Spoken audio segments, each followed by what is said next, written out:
Hello दोस्तों, मैं जाकिर हुसैन आपकी जेड्स क्लास में स्वागत करता हूं। आज हम अध्ययन करेंगे, प्रैक्टिस सेट करेंगे स्वर और व्यंजन का। देखते दिया है कि हिंदी देवनागरी वर्णमाला में स्वर ध्वनियों की संख्या कितनी होती है।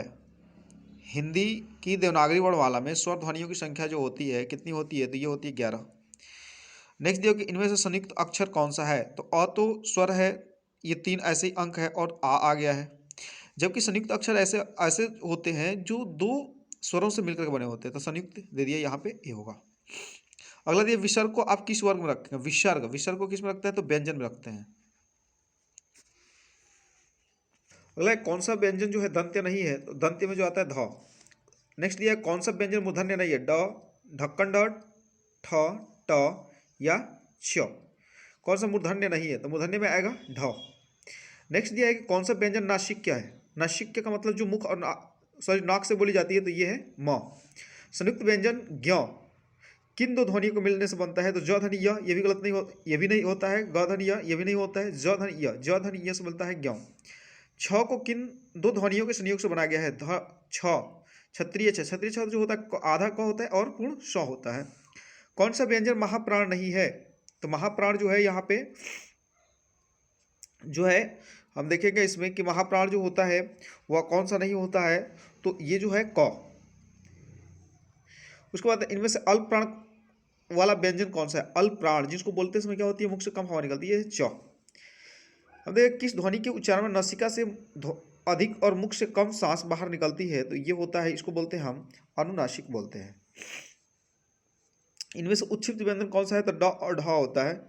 तो उच्छिप्त व्यंजन कौन सी है दिया है, इसमें कौन सा होगा, तो इसमें हम देखेंगे तो ये 12 का डी होगा, क्योंकि ड और ये द्विगुण व्यंजन के अंतर्गत आते हैं। पार्श्विक ध्वनि कौन सी है, पार्श्विक ध्वनि बताया गया था कि जो ऐसी ध्वनि जो होती है जिनके किनारे से निकल रही है, ये जो है लौ, किसका उच्चारण बिना स्वर की सहायता से नहीं किया जा सकता, व्यंजन का। कौन सा स्वर जो है संवृत है, संवृत, तो इसमें आएगा ई। अगला होता है कि इनमें से अग्र स्वर कौन सा है। अग्र स्वर जो हम जीभ के अगले हिस्से से बोलते हैं उसको बोलते हैं, इसमें जो होगा अ आ उ ए, इसका आंसर जो होगा ए होगा। नेक्स्ट दिया हुआ है कि हिंदी देवनागरी वर्णमाला में कुल वर्णों की संख्या कितनी है, तो ये होती है 52।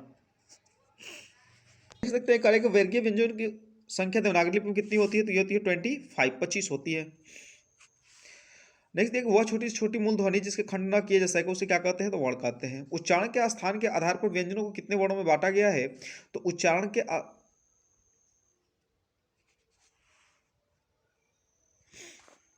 उच्चारण स्थान के आधार पर व्यंजनों को कितने वर्णों में बांटा गया, तो ये होता है 7।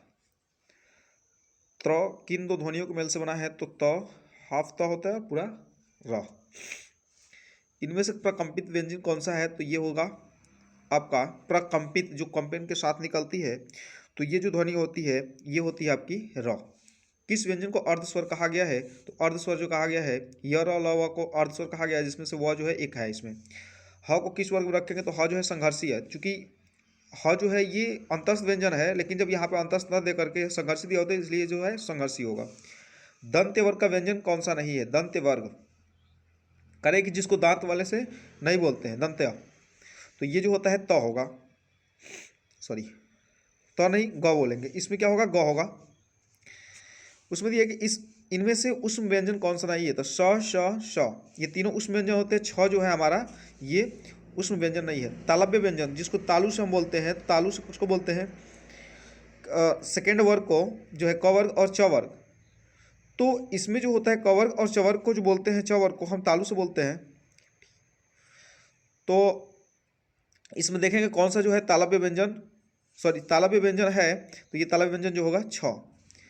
आचार्य किशोरी दास वाजपेयी ने अयोग्य वाह किसे कहा है, तो हम कह सकते हैं अयोग्य वाह जो कहा है कि अनुस्वार और विसर्ग को, और जो है ये स्वर में 13वें जो आता है 12वां और 13वां अंग और अ होता है, इसी को माना गया है अनुस्वार और विसर्ग।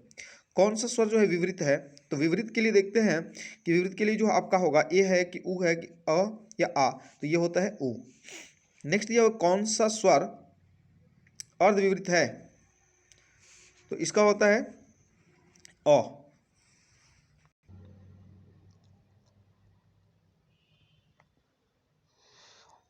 ये जो है वर्णमाला का प्रैक्टिस सेट है, जब देख सकते हैं। और इस वीडियो को देखने के लिए दिल से धन्यवाद।